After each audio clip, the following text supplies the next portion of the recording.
One clear thing to understand why it's so important for the parents to fill in the birth registration when they're participating in a legal system is to continue to perpetrate a legal fiction or a legal fraud. The only problem that we're mainly dealing with is the choice factor for the child hasn't arrived yet. And therefore, the whole situation is really not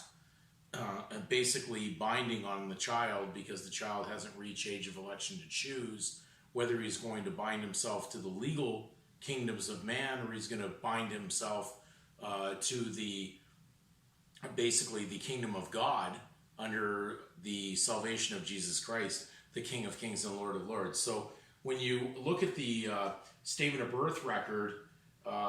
we have to remember that there is a Latin maxim that actually governs the fact of the level how far the Roman civil system can go, and it says equity will not allow basically a statute to be used as a cloak of fraud.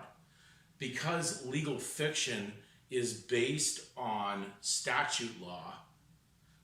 therefore it is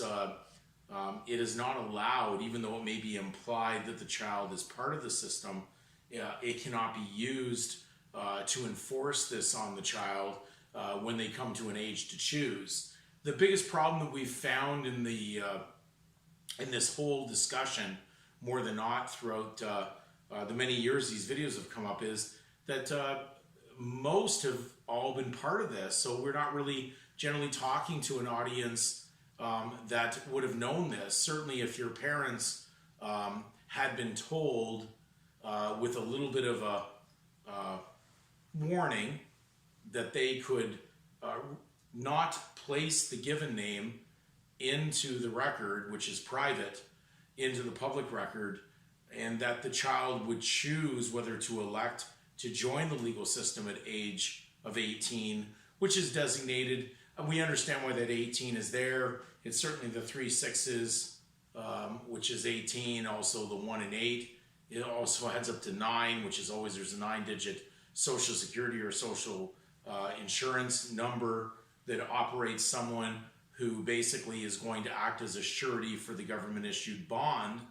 for their participation into something that certainly is fictitious and not real. Therefore, we're dealing with lack of knowledge, and we have to understand that. So a statement of birth is really evidence of a mask, a legal mask being created and being induced, and then therefore being used to eventually create another instrument that they leave ambiguous and unclear, which is generally the instrument that you've always seen the version of on the docket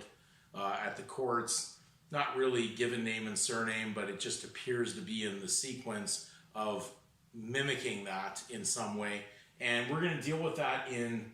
future videos that are coming up on this, because it's important to understand how that surname or that agnomination is used and what the definitions of it really are, so that you can comprehend how you got involved in it and how you've been possibly deceived.